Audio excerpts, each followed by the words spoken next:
Before we jump into today's episode, I want to take a moment to give a shout out to my amazing Supercast subscribers. Your continued support means the world to me. As a Supercast member, you get exclusive access to the unfiltered, ad-free video versions of our Health Unchained interviews. Raw, real, and packed with insights. You're not just supporting the show, you're fueling the conversations at the cutting edge of healthcare and blockchain innovation. So thank you for being a vital part of this journey. If you're interested in joining, you can learn more about Supercast in the episode description. Hi, I'm your host, Ray Dogum, and welcome to Health Unchained. On this show, I will be speaking with healthcare entrepreneurs, thought leaders, and executives who are using blockchain technologies to revolutionize healthcare. These innovators are building the distributed infrastructure and diverse communities required for a trusted, secure, and decentralized healthcare ecosystem. Enjoy the show. What is blockchain? Was ist Blockchain? What is blockchain? The doctor will see you now. Remember, the Health Unchained podcast is for informational and entertainment purposes only, and we are not providing any sort of legal, financial, or medical advice. Please do your own research and due diligence before making any important decisions related to these matters. And now please enjoy episode 132 of Health Unchained. Welcome to Health Unchained. Today I'll be talking with a recurring guest who was on the podcast in 2019 on episode 25. When the price of Bitcoin was about $3,600, Purdue Pharma was just starting to be sued by multiple states for misleading doctors and patients about the safety of opioid use, and the term DeCi was not even yet indexed in Google's search engine.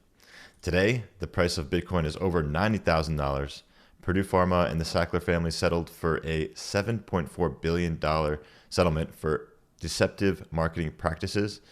And there are papers published in Nature talking about how DeCi could be the solution to fixing science. So I'm really excited for this conversation with Dr. Alex Cahana. As a pain medicine physician, your perspective is quite unique, and I know the importance of ethical AI is critical to the work you're currently doing now. I'm looking forward to having this conversation.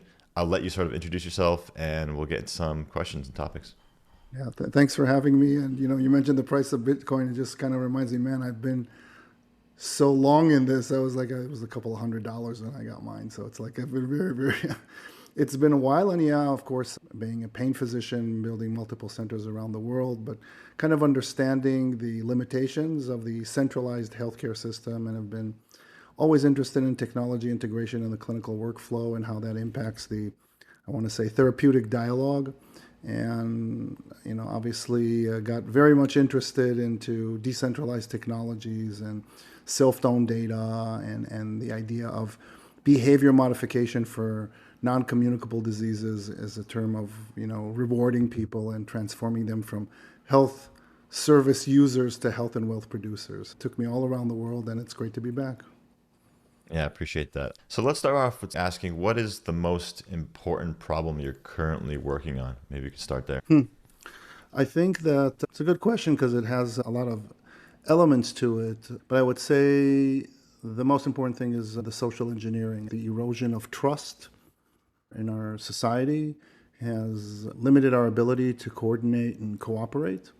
Currently, there are no business models that I want to say incentivize or reward people for sharing information, trying to work together, trying to solve big problems on a planetary scale. And this really taps into current concepts of what is ownership, what is the public and private sphere, and how do we kind of like push our economic interest into the commons, be it, commons in assets or commons in knowledge. I think that's where we're stuck at. Yeah, and maybe we could talk about some current events, perhaps. One company, 23andMe, as you know, it's a genetics company that has over 15 million records of people on their database, and they're currently for sale. Basically, anyone can sort of purchase this organization with, at the right price, of course, and potentially do whatever they want with that data. So this is sensitive information. How do you see this all potentially playing out, and what should individuals really be thinking about or doing in this situation? Well, you know me enough to always say that I'm going to say something that no one else is talking about. I think that we read a lot about the idea of self-ownership, the idea of privacy and security. We are the product and the platform owns anything. We've been going on this for quite a while, so I'm not going to repeat and state the obvious. What I do want is for the listeners to develop a map of 4 principles that I think would help them go through to evaluate of whatever their platform are using. Is it ethical or not? Or should they be part of it or not? And I'm borrowing, of course, from the ethical principles of biomedicine and life science. For those who are not familiar, we always talk about autonomy or respect of autonomy, the importance of respecting what patients ask to be done. Force your opinion. I don't say to a patient, well, that's stupid, I'll do whatever I want. Then we talk about the first do no harm, primum non nocere, the non-malfeasance, principle. The third is the beneficence, the do good, because we are in the business of doing good and helping people. And at the end is distributed justice, that I do things the same to everyone, not just to my friends, family, and to people that I can, enrich myself with.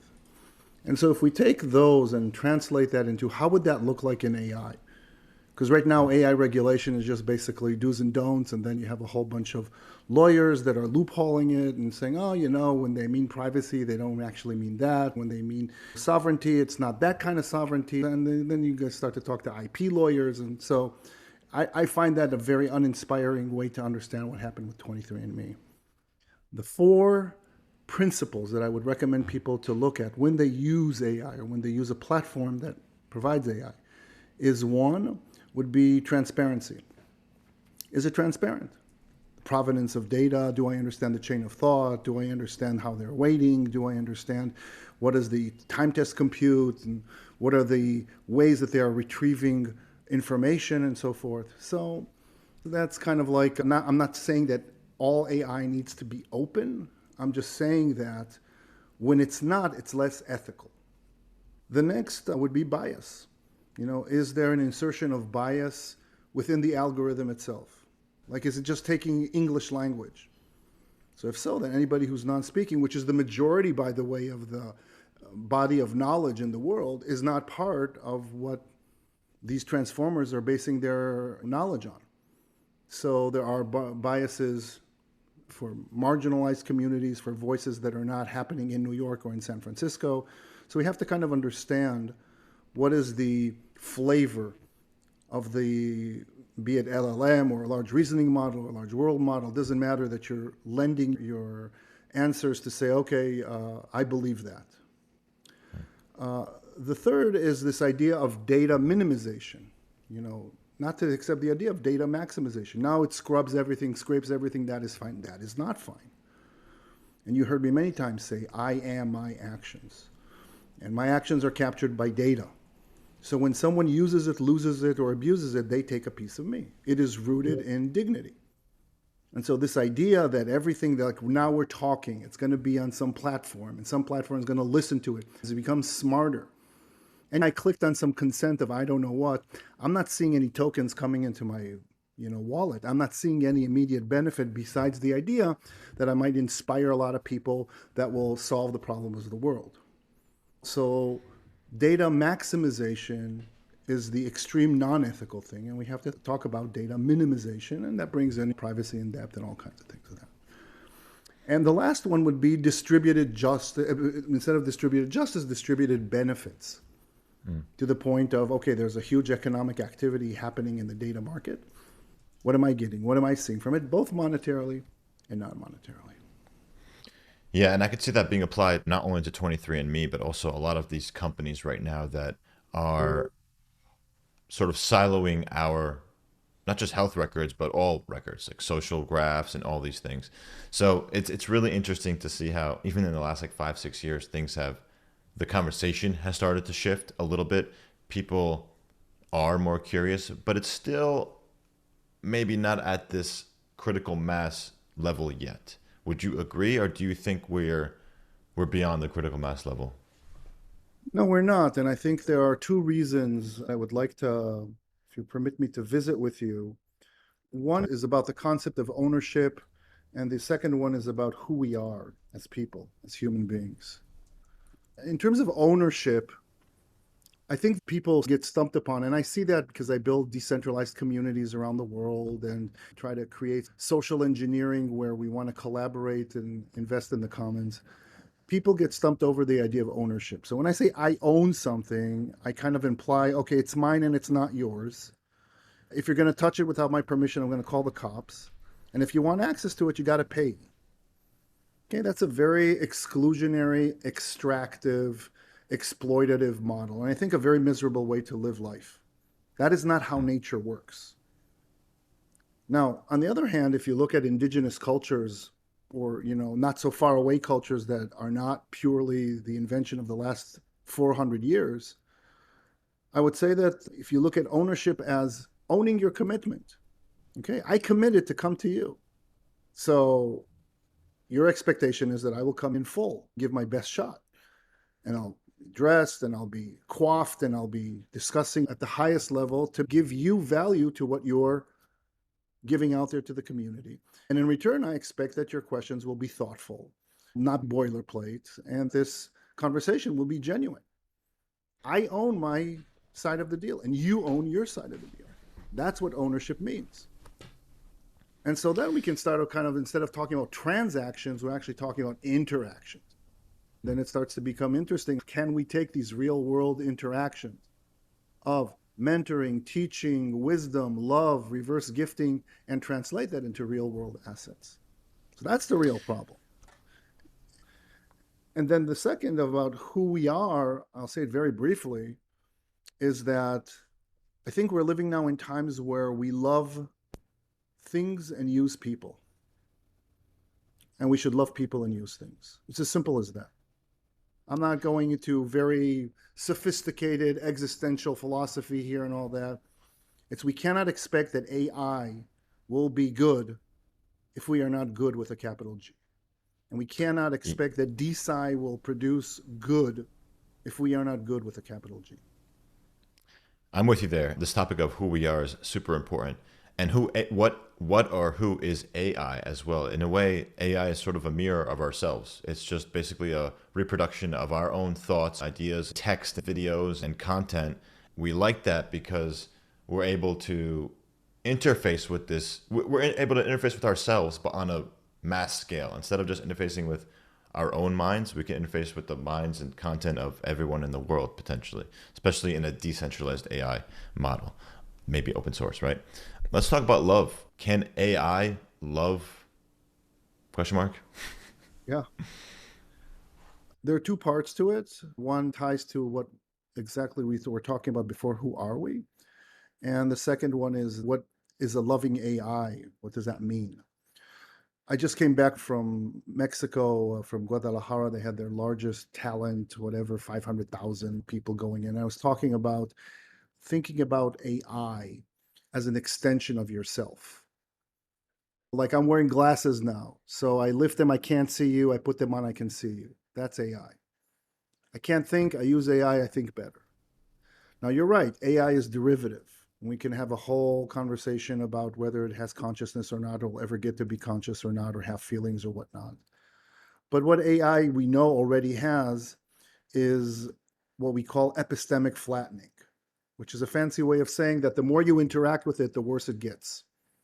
Because it's just an iterative whatever. And this is why all the music sounds the same, and all the art looks the same, and all the podcasts sound the same, and all the things that we read kind of read the same. That's why I'm making a specific effort myself always to be unique, always to be original. And the reason why as humans we can do that is because we have desires. AI doesn't have any desire to do anything. It does what it's able to do, and that's pretty much it. Whereas we all the time, when we repeat things, we create. So one is an extraction, an epistemic extractor, and we are an epistemic generator. So I think that, calling generative AI is actually a misnomer. It's a degenerative AI because it's flattening. And so this is important, bringing in this, can AI love, or what is love for AI, is that if we think of AI as a extension of ourselves, then we introduce love into it. We don't feel that we have to control it, we have to regulate it, we have to be afraid of it. We actually recognize that what we're afraid of is not from AI, it's from ourselves. We're afraid of each other, which takes us back to the beginning of the conversation of what is the problem, and that is the erosion of trust. Now, I could have said the erosion of love. And I said, we love stuff and not people. So it's all in the same thematic. People who know me hear me say this more than once. I'm not an expert in artificial intelligence. However, I am an expert in natural stupidity. And that's really the issue here.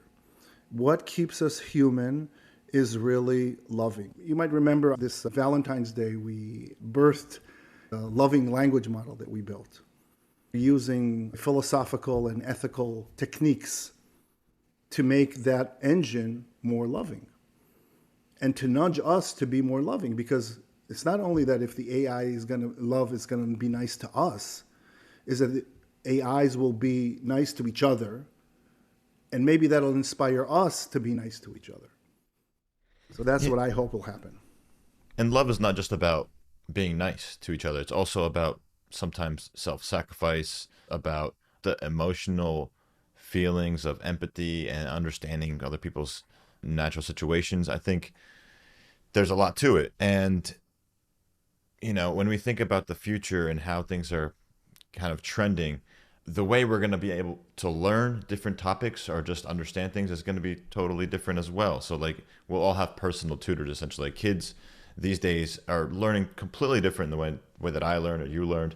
And it's probably a good thing, but it's also, like you said, there's this flattening. I am a little concerned about, are they going to be able to not just like learn things verbatim, but are they able to critically think about ideas and explore the world in a way that's,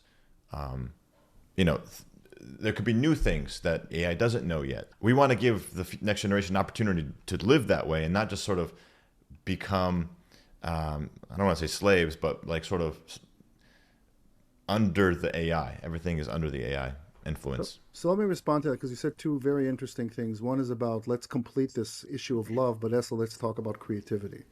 When I talk about love, you're absolutely right. It's not about lovey-dovey. We can have a whole another episode talking about the difference between eros and philia and agape. Eros being the physical love that we feel. The philia is our passion and our love to subjects or to things or feeling that affinity. And agape is that divine self-sacrifice, spiritual love that we can feel towards Gaia or the One. So we're not going to talk about that. I like to think about love as an acronym. I wish I came up with it, but I didn't, which is living one vibrational energy. And the key letter of all that is the energy. We can go into a fun conversation about quantum and the quantum world and Joe Dispenza stuff, but the idea really is that you cannot get anything without putting energy in. You cannot expect this will be a good conversation if I had not prepared for this talk. I cannot expect good questions not if you hadn't spent thinking, okay, I know Alex, what am I going to ask him? So we put energy, attention, or like Simone Weil used to say, that attention is the purest form of love. So that's it. In our relationships, in our work, in our interactions between each other. Again, it's not transactions, interactions, to go through you. That's what really love is. And anybody knows that when either they garden or they are trying to date. You have to put the energy, or the way my grandpa used to say to me, success comes before work only in the dictionary. So that's kind of like that aspect. Now, the second one, which is extremely interesting, and again, I want to bring a provocative thought for your audience, is that, again, I said already that I don't think generative AI is generative, it is degenerative and flattening and all that. However, why will we always be creative? Because we're stupid. That's really the reason why. And stupid is good, because like I could say, okay, what can I do? If I thought like a machine and would optimize this and say, okay, I just flew in yesterday. I'm flying out tomorrow. Probably I'm jet lagged and disinhibited. And so the ability of this to be good is a 0.1% of, I don't know what, I would say drop it. I'm not going to do it. It's not worth trying.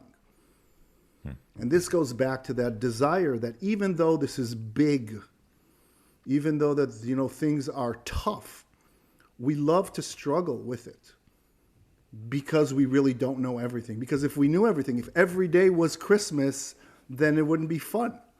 And if we would knew everything, then it wouldn't be fun. So because we don't know things, we have that desire to explore. And so there's the end of learning, and this is the big shift. It's not about knowing it all. It's about learning it all.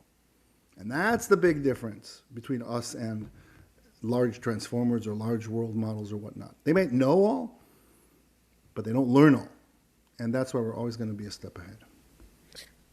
I think it's a really important point. Our creativity is what sort of drives innovation and new discoveries. Many scientific discoveries came about by accident. It wasn't the intention of the scientists or researchers, but it sort of happened by accident. And AI makes mistakes, but in a way they wouldn't be able to make some of these mistakes or intuitions and put them together. So that's something I think about often too. You're talking about how we have interactions, and a lot of people talk about how we're in the future going to be using Web3 technology to monetize a lot of interactions or tokenize interactions, specifically around, you mentioned like we're doing a podcast. Maybe one day, next podcast we do, I give you some sort of NFT. The fact that you are on this podcast, I think that'd be quite clever. And you can kind of put that on your wallet. You can say, I've been on the show twice. Wow, that's awesome. Or employers can also do that with their employees and create some sort of reward systems. But there's opportunity to game the system too. So there's always this balance of how do you prevent gaming a tokenized system and continuing to create real progress, innovation, et cetera. Thoughts there? Yeah, no, I think that's a great question. And I'm thinking about, what direction do I take here? And I like the word gaming the system. So I'll say it from the thing that, where it connects money to gaming. So I hope everybody understands here that money is a game. It's not real. It's a belief we share. It's a belief. It is as wrong as it is right. It's not interested in morality. And the example that I usually share is I was once invited, maybe 2 years ago, I was invited to Ivory Coast as a part of a Silicon Valley delegation, and I spoke to the president. I was sitting next to him translating into French, and I saw I was getting bored, so I said, maybe I'll ask him a question. So I said, sir, can I ask you a question? He said, sure. What is on the average Ivorian's mind? And he said, money. I said, why? This is because when you have a lot, then you can do everything. And when you don't have anything, you can't do nothing. I'm like, okay, that's weird because I always thought that cash was trash. And he's like, what do you mean? I said, look, let me tell you a story. Okay. and I said, I went to their 5-star right in front across, where we, Evotel, and I asked for a room, $100. Okay. So I put $100 bill on the reception, counter, and went up to the room. So the receptionist took that bill, ran to the pharmacist, said, here's the money I owe you. Pharmacist, oh my God, I thought you'd never pay me back. The pharmacist took that, ran to the butcher, said, here's the money that I owe you. He says, so finally you paid. The butcher went to the woman he met last night at the bar, and she ran back to the hotel and said, here, this is what I owe you. In the meantime, I came down and said, nah, I don't like the room. Took the $100 bill and left. What just happened? There's no GDP. There's no production. There's no consumption. What is the magic of colored paper that has pictures of kings, queens, colonizers, and slave owners that liberated 4 Ivorians from poverty? So this is nonsense. So the question is not the value, but the value of what we attribute to it. And that is the fallacy that we live in. And I think that AI will help us understand that we're going to live in this post-labor, post-monetary singularity world, that all these things that we think are valuable are actually not. And the things that we know deep down inside are valuable, we know that they're valuable, we're just getting paid for. So we're not poor, we're just cash poor. We don't have hordes of paper in our bags or some ledger that the bank says, okay, sure, and let's move it from one client to the other. And I think that in this dead economy that we live, in this end-stage capitalism that we live, everything's going to pop very soon. Very, very soon. And so when we say tokens, just to be clear, what we're talking about are smart contracts that provide whatever output you want. So if I want a can of Coke, then it gives me a can of Coke. And we attach value to it. The key is not the mechanism of what vending machine am I using or what washing machine program did I choose, but what is the value that I attach it. So as long as people say, look, Alex, I will pay you tons of money for some BS console that means absolutely nothing and changes nothing in this world. However, on important conversations like this, you will get nothing. Then we're skewed. And so we have to start to change that. How do I do that? It's very easy.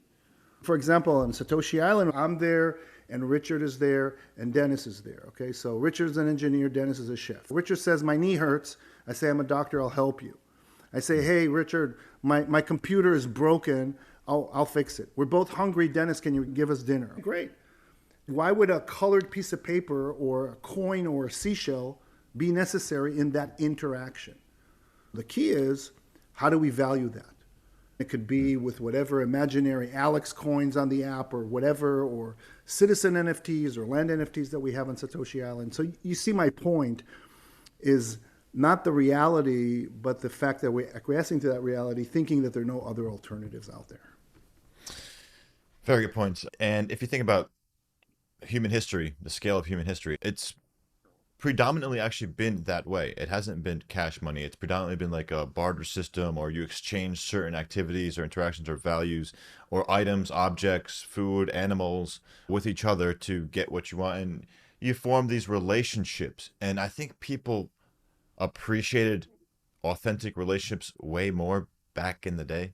I feel like now it's a little bit superficial. It's how many more members can you get to follow me? It seems to be like more important than how can I feel after this discussion. I think that I get goosebumps when you talk sometimes. That's more valuable to me than if you can get me a few more followers. Yeah, no, but that is exactly the point. What you're saying is we're lost. We're lost. It's like, when people ask me what is the opposite of health? And then I say, okay, they say disease. I say, no. That's why we don't have a healthcare system. We have a disease management system. The opposite of health is isolation. Through disease and illness, you become isolated. And then if you believe that for a second, you understand that the path to wellness is through connectedness to your data, to family, to friends, to faith. I used to say Facebook, but I dropped that F, F them. So it's like, but it's about the community effort. It's the interaction. Now, we know that we have an epidemic of isolation, of depression, of anxiety, of suicide, of substance use disorder. It's not just an American thing. It's not just a Western thing. I think that where we really need to address this in order to feel, okay, Alex, thank you for stating the obvious and making me feel bad. So what I'm trying to empower the listeners is that it's all about choices. So let me give you another story about choices that you make. So let's say, for example, you have your business. And let's say you made your business and your imaginary money, let's say you made $200 this year. And everything that it costs you, the wages, the leasing, the whatnot, costs you $100. So you made a profit of $100. Let's say I come to you and I say, Ray, look, I have this AI thingamajiggy that could cut your expenses by 50% or increase your productivity by 50%. What are you going to do? I'm sure that 99 of the 100 listeners now are saying, that's a great job. So I will fire half of the people and pocket 150. Now, what I'm saying is that that's a choice. That's not capitalism. That is a choice. Because you could have also said, that is great. So what I'm going to do is that during the morning, I'm going to work, or people are going to work. And in the afternoon, the AI is going to work. Scenario one, I hate AI because I lost my job and I can't pay my rent and I can't get my kid through college. The second one, I love AI because now I can go home, I can go on my hobbies, I can be with my family, I can actually sit and code and make this company even better. That's the whole point. So time is the most valuable resource in actuality. If you think about it, that's something that it's the least common denominator for all of us. We can't change the experience of time, or I guess we can change the way we experience it, but the actual way we measure time doesn't get changed. So that's sort of a backdrop to everything here. Yeah, and if we can give time back to these people, that's a gift, and that's something that can build the relationship even. And we can value it too. Again, I am not saying we shouldn't use units of measure. So for example, if you ask me, okay, Alex, what is the ultimate currency? What is you're talking about love and you're talking about being nice and trust and all these like abstract, what would be the absolute objective, tangible unit of currency? Currency is energy, electricity, energy. Everything is energy. You can measure the amount of calories you put in, the amount of calories you put out, the steps, the time, the attention. Now with AI, you can quantify anything qualitative with arbitrary numbers that can be meaningful or not to you. That's why each DAO or each community has things that they value more than others. For example, I go to the hotel right now. I know that if I throw the towel, it has an energetic cost. I don't care because I'm paying a good price. It doesn't matter that it costs extra $20 because someone had to do the laundry. That's not good because it's exploitative, it's extractive, it's unkind, it's unloving. But if, for example, I would do that, and then instead I would get pinged on my phone and get a menu of things where energetically I can return. I can go and clean the beach. I can go down to the coral reef and help with restoration. I can go up to the garden and start to do landscaping. That reminds us that we're connected to nature, that we're connected to each other, that we should invest in the commons. You know how many times I walk in New York and I just want to take a broom and clean because it's so disgusting? Yeah, actually, so I was in a Twitter space recently, and there was someone there who spoke about their project. It's called, I want to share it because it's been out for a while. It's called openlittermap.com, and it basically allows people to identify a certain area where there is plastic or some litter and put that on the map in a decentralized open source way. So I think that's just a project that came to mind. And you're right, if we do this together and if we have the same goals in mind, this could be a much more friendlier world and less hostile sometimes, especially in some countries. And the thing is, Ray, that we're doing this already. The problem is we're only doing it when badness happens. Okay, only when Los Angeles burns, then suddenly we build together. Why can't it happen all the time? Why can't we be like we used to be in communities where a new couple comes in and everybody chips in and builds their home? Where did we forget the communal life? Where did we forget the interdependence? And it's not a question of number of people, because everything can be atomized. I can cut this neighborhood that I live in that has, by the way, more people on my block than the whole country of Vanuatu, where Satoshi Island is. So, that it can be divided. Each building can be a DAO. Each floor can be about each virtual community that has a common mission that wants to decide on how do we allocate resources, be it time, knowledge, or money. That's what a DAO is. Why can we only understand that in emergencies and catastrophes, and the minute that things are just okay, we start dumping on each other? Yeah, I appreciate that. Kind of shifting gears a little bit, there's many listeners who are either founders of projects, DeSci projects, trying to engage with not a community, but also existing more larger enterprises or companies that they want to partner with. And it could be a challenge explaining DeSci, explaining the whole blockchain system sometimes, the risks and the benefits. And then what can you give in terms of advice to these founders and how to approach these conversations with people in a way that actually makes meaningful progress with them and not just like a 1 or 2 time conversation? Like, what are some concrete steps they can take to produce something? Yeah, I would say there are 2 things that I usually tell founders to be aware of when they share their story. One that I learned the hard way from my military service, and that's called obliquity. So when I wanted to go home on a Tuesday, I would go to my sergeant and say, "Sergeant, I need to go home Wednesday." And he would say, No, I can give you Tuesday. And say, "Sergeant, Tuesday doesn't work. I need Wednesday." He says, "No, you get Tuesday or nothing." So you have to have some level of obliquity to your asks, because you're never going to get exactly what you want. And that requires some emotional intelligence and understanding who's the person in front of you. The second is, and that's connected to it, is radical empathy. Most people don't look from the other's vantage point.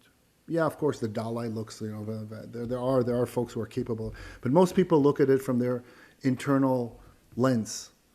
So you have to do the work to understand, okay, what language does this investor or this organization, or what problem, is occupying their mental space?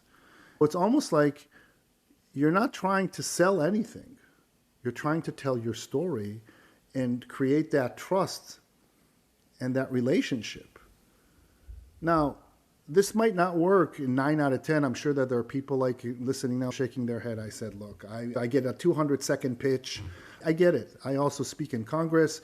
They ask me, how do you solve healthcare? I say, how much do I have? They say 90 seconds. So I get it. Not every moment is a moment of exchange. But what people enjoy most is responsiveness. So being a CEO of a startup, you are responsible, which means you are response-able. You're able to respond to what? To the people you're working for, to the mission, and to the people that want to invest in you. And of course, it will triage itself. So you can imagine that a lot of people, I always say when I talk, 3 emotions emerge. Either you're going to say, oh my God, I love what this guy's saying. He's just saying it more eloquently than I ever thought about. Then there are others who say, oh my God, if he's right, we're in trouble. And then there are others who say, why am I listening to this? I signed up to Ray. I thought I was going to listen about AI, and now this guy's coming with, all kinds of cockamamie stories of I don't know what. So all what you need to identify is the person in front of you, where are they? Are they in the pre-contemplative phase where there's no problems? So if there are no problems, then there's no solutions. Do they have an invested interest to continue the status quo? So don't offer something that will disrupt their status quo. Don't go like I did and try to find a way how to solve the opioid epidemic and not expect that I'll be sued by Purdue and be on the front page of the New York Times as the evil doctor that doesn't want to prescribe opioids because, he's a bad person. Dude, so first of all, I love your story, and I think my listeners do too. Can you share that one specifically? Yeah, of course. I came to the States. I was recruited. I was in Geneva, Switzerland, like a pain doctor there. Life was good. I thought I would retire there. Like, what's there not to? The lake, the mountains, eating good food. I was called by the University of Washington, which was the first pain center in the world, to say, we're losing money, so can you come and help us? And I was a needle jockey. I like to think a conscientious needle jockey, made, too much money. So I said, sure, I'll come. When I came, I saw people, young people, on horse doses of opioids, and went to workers' comp and went to Medicaid and Medicare and said, what the hell's going on here? And they said, yeah, I don't know. Like, everybody's on another pill pushing. I said, we got to clean this up. We got to codify, do evidence-based practice and codify it into law. And so we did that. I advised, the help committee, and then we did in the state of Washington. And because I was an unknown, nobody paid attention. And 1 minute too late, when the law passed, the Purdue lobbyists said, oh my God, they didn't have time to buy out the votes for it not to pass. The next day was like an earthquake where I had in the Seattle Times an editorial saying that why the governor should veto the law that passed, this horrible law that will disallow people to get their treatment that they need, without even reading the bill. Like, all what we said was that if you have a pain patient, then seek specialists, use telehealth, and follow these guidelines. But okay, evil stuff. And within less than a week, I was thrown off every committee. Like, I was in the American Pain Foundation, no thank you. American Pain Society, I was like, wow, this is like, and obviously. Do you know what year this was around? 2010, 2009, 2010. You can do Cahana, New York Times. You'll see my face there. They were sitting in my office for 3 hours taking a picture until they found a pose. I felt so sick and tired of it that they said, okay, that's the picture that we want. Scrooge, the Scrooge kind of not wanting to. And the university was like, it's not us, it's not our opinion, it's this guy's opinion, blah, blah, blah, and all that. Long story short, interstate commerce interference, whatever, went up. The state attorney general helped us, went up to the 9th, was thrown out. Doesn't matter. I always said to people, in 10 years, you'll see you will be on the wrong side of history. And indeed, there's no more American Pain Society. There's no American Pain Foundation. Everybody was dinged, saying you were played affront to Purdue. And this is funny because I am a graduate of the Sackler School of Medicine in Tel Aviv. So it's like, how funny is that? Me butting heads with the Sackler family. Anyway, all this to say that the lesson that I learned was when you're innovative or when you come up with new ideas, don't expect people to congratulate you, especially if it hurts their bottom line. And that's really what this is all about. This is really what it's all about. Obviously, I realize that you cannot seriously speak about mental health and physical health without speaking about planet health and financial health. That's why I got interested in decentralized technologies and building communities and doing all these things. But at the end of the day, to answer your question about what to do when you are in front of someone, obliquity, radical empathy, and choose the right person that resonates. That's the love, living one vibrational energy with your vibration. Don't lower your vibration to accommodate a couple of paper, colored paper money. Very well said. And I'll be sure to include whatever I find in an article, New York Times perhaps, and put that in the show notes for everyone to read. Speaking of this note, though, I think the opioid crisis hasn't really gone away. I think it's still an issue. And there are organizations, even DeSci organizations, that are trying to address the issue.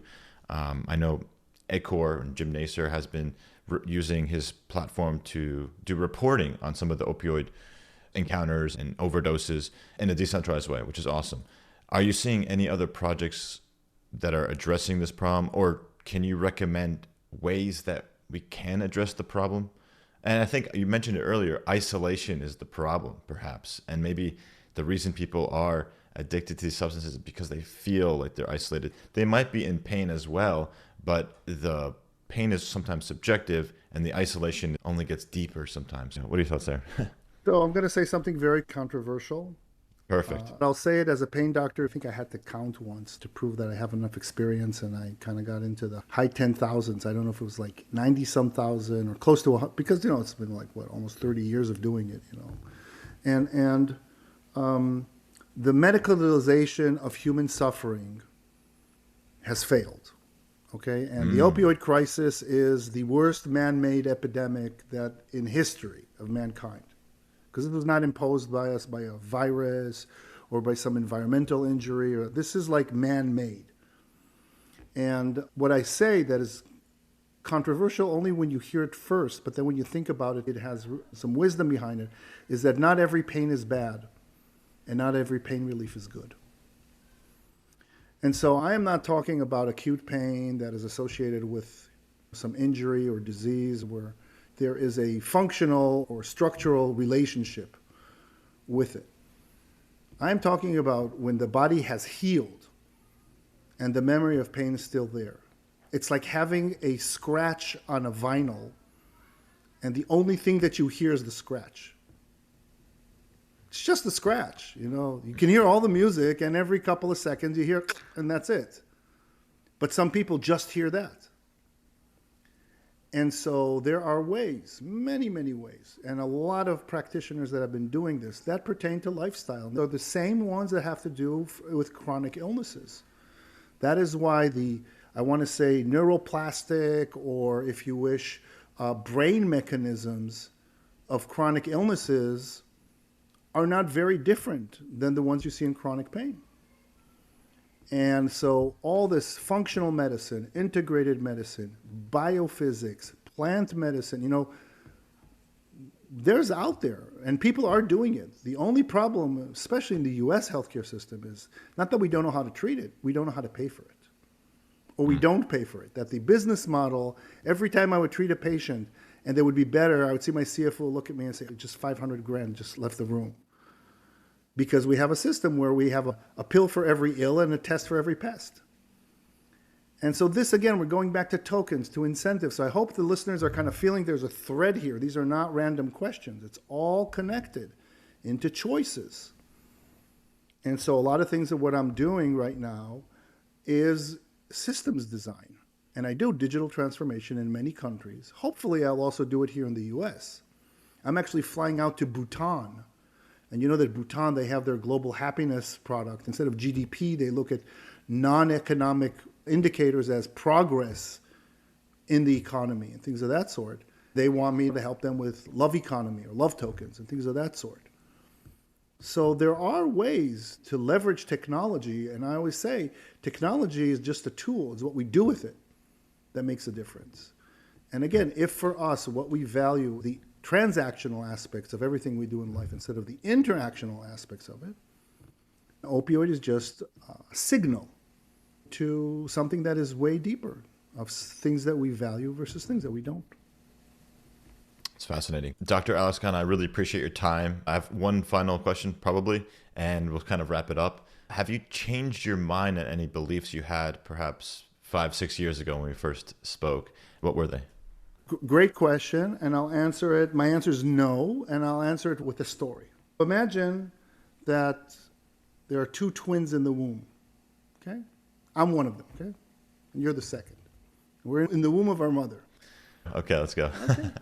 And I'm saying to you, Ray, I just heard that there is life after delivery. That in that world, we go out there, you can run, you can dance, you can eat with your mouth. And you're looking at me and say, Alex, are you crazy? We're sitting here in this dark place, suspended in liquid, scientifically proven that we eat through the umbilical cord, not through our mouth. You're in my face. It is not comfortable. What are you talking about? And I'm saying, no, seriously, Ray, there is life after birth where we're going to meet our mother and we're going to love her and she's going to love us.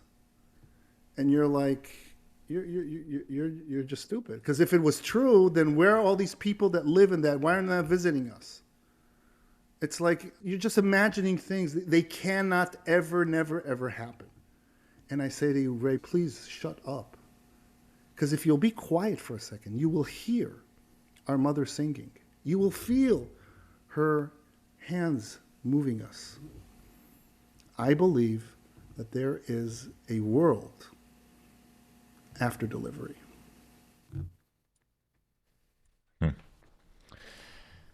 Wonderful. Just want to clarify that point. Are you saying that after our life here on Earth, there's another sort of experience that we can't understand yet, and we need to sort of contemplate that possibility, of course? Sure. I can be much more simple. That if you think the only way of doing things is using paper money and living in a capitalist society, there is a post-labor, post-monetary singularity world that we're not preparing for. And we're not even thinking of it. We don't even have words to use. No, totally. I mean, you can even imagine back in the day, your kid turns 8 or 9 years old, they're already starting to work on the farm. And that was an expectation. Nobody expects that now. We expect our kids to go to school and learn. That was revolutionary. And now it's an expectation. Like you said, in a few years, potentially, labor will become optional. So much going on. Again, thank you so much for being on the show again. And we look forward to next time as well. And if there's anything, I can help you with again, let me know. Thank you so much. It was a fascinating conversation. Thank you. And what's the best way for people to reach you, actually? LinkedIn, just Alex Cahana. Just ping me on LinkedIn. I try to write a lot. I'm on purpose focusing on just one platform, not to suffer from cognitive overload. Any questions, I'm around. Perfect. We'll put that in the show notes too. We hope today's conversation inspired you to think critically about the future of health innovation and the role we can all play in building systems that prioritize trust, transparency, and efficiency. Don't forget to subscribe, share, and leave a review to help us reach more listeners passionate about revolutionizing healthcare. Until next time, stay healthy, stay innovative, and keep your mind and ideas unchained. Hey everyone, we would greatly appreciate it if you can take a moment to share your thoughts about the show by writing a review and rating the show on your podcast platform. Your feedback helps us reach a wider audience and enhance the overall quality of the show. Don't forget to encourage your friends, mentors, teams, and students to tune in and subscribe as well. Thank you for your support.